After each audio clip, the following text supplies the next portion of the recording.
олон улсын эрүүл мэндийн зохион байгуулалтаас одоо нийтлсэн 10 хүний биеинд ашигтай хоолыг биеинд нэг дүгнэрийн дурдайтгыг гэж бодож байна. Нэгдүгээрт нь ногоон цай. Ногоон цай бол одоо хорт авдраа сэргийлэх юм уу, одоо хүний хөгшөртийг бууруулах юм уу, зүрх цусан судасны өвчнийг бууруулах, сэргийлэх талд бол чухал үйлдэлтэй гэж үзэж байгаа. Энэ дотор хамгийн гол асуудал нь бол тэр фенене төрлийн бодис, дүүфэн гэдэг бодис байгаа юм. Энэ нь бол одоо ногоон цайнд их өндөр байт юм аа. Тийм болохоор ногоон цай бол хүний биеинд их ашигтай.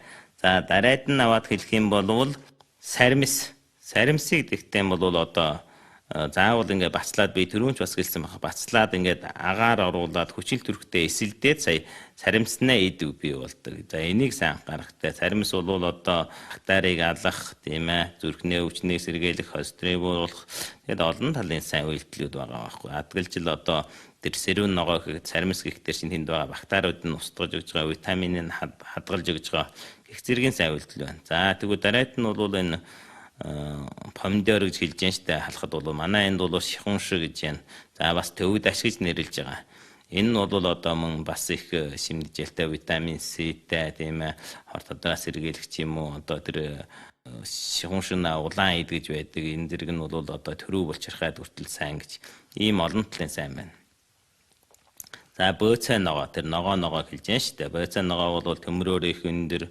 За бөөцөө ногоо бол бас одоо хүний биеийн дархалгаа сайжруулах олон талд одоо сайн үйлдэлтэй гэж байгаа байхгүй. Тиймээс энийг бас хийх аргыг одоо би түрүүнд хэлжсэн. Заавал халуун усанд одоо энэ тагнаж гаргаж бай гэж. За тэгээд түүнээ дараагаар ламми гэж байна. За энэ бол бас сайн одоо эсэлтгийг хориглох одоо олон сайн үйлдэлтэй. Одоо манай Монгол даваад хэлэх юм бол одоо мойлтой их ойролцоо жимс шүү дээ. Том юм хөрөн жимс Монголд бараг мойл гэж нэрлэж байгаа баха. Манай энд ч гэсэн хөлбөмбөрд ч гэсэн мойл ургадаг.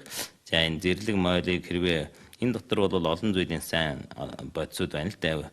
Витамин С-гээс аваад тэр хуучин сүү гэдэг, одоо хуучин сүү гэдэг бол хөрөн өнгөтэй ногоон дотор олон байна шүү дээ. Энэ хөрөн өнгө нь ягаад гэмгүүл тэр дотор бол нэг зүйлийн одоо сая миний хэлжсэн тэр ургамлын амьдлаг бодис гэж байгаа юм л да. Тэр бол одоо бас олон зүйлийн одоо цусан суднаа хатуурал ч юм уу, одоо хөгшөрдгийг сэргийлэх ч юм уу, ийм олон сайн үйлдэлтэй байдаг. Тэгээд одоо тэр хөрөн төмөс байна шүү дээ. Хөрөн төмөс байна. За тэр хөрөн амтад төмөс байна. Би бол тэр хөрөн амтад төмсийг бол ингээл жинтчдэг байхгүй. Жингж гаргаж ирчаад тэгэл хавж байгаа л хаяадан хоолныхон завсар ч юм уу ингээд идэв. Энэ их сайн зүйлийн бодис л дээ.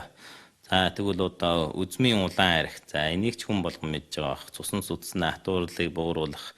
За энэ бол бас 10 одоо энэ эрүүл хоолнд орж байгаа юм. За тэгвэл хатуу халистай жимс гэж хэлж байгаа. Одоо самар, монголоор хэлбэл самар гэж хэлж байна шүү дээ. За энэ дотор бол одоо бас одоо маш сайн өөхлөг бодисуд байгаа. Энэ бол зүрх цусан судасны өвчнөөс сэргийлэх юм уу, хүнд шимтэж ялуулах олон талын сайн үйлдэлүүд байгаа байхгүй юу. За 3 судалт загас. За загасыг ч одоо монгол хүн их хэрэгжилж чадахгүй байгаа. Тэгээд аль болохоор бас сайн загасыг хэрэгжилж ивэл одоо хүнд бас их хэрэгтэй шүү. За тэгвэл энэ нохоон ус шүү гэж нэрлэдэг ч баха да ямма. Тэр одоо няцалцсан буудаа байдаг шүү дээ. За энэ бол их сайн хоол л доо. Энэ дотор олон зүйлийн витамин байна, бүдүүлэг хоол болоход дараа ширхлийг идэв байна. За энийг эзнэр бол одоо сайн чанарын тэр тослог бодисуд бас байдаг. Тэгээд одоо цусан даралт бууруулах ч юм уу, гидэн замыг цэвэрлэх ч юм уу, за зүрхний үзнээс өртнөөс сэргийлэх зэрэг олон сайн үйлдэлүүд байгаа л да. За тэгвэл тэр шиланхуа гэж нэрлэж байна. Хамгийн сүүлд 10 дугаар танд энэ бол одоо ногоон цэцгэн байцаа гэж хэлдэг шүү дээ. Тэр цэцгэн байцаа, цэцгэн ногоогийг бол одоо цагаан өнгөтэй байдаг. Түүний эсрэг ногоон өнгөтэй юм байдаг. Энийг бол одоо хэрэгжилж байхад бол олон зүйлийн одоо сайн үйлдэлтэй хорт авдраа сэргийлэх зэрэг одоо олон зүйлийн сайн үйлдэлүүд байгаа. За энийг бас нэг анхааралтай аваарай.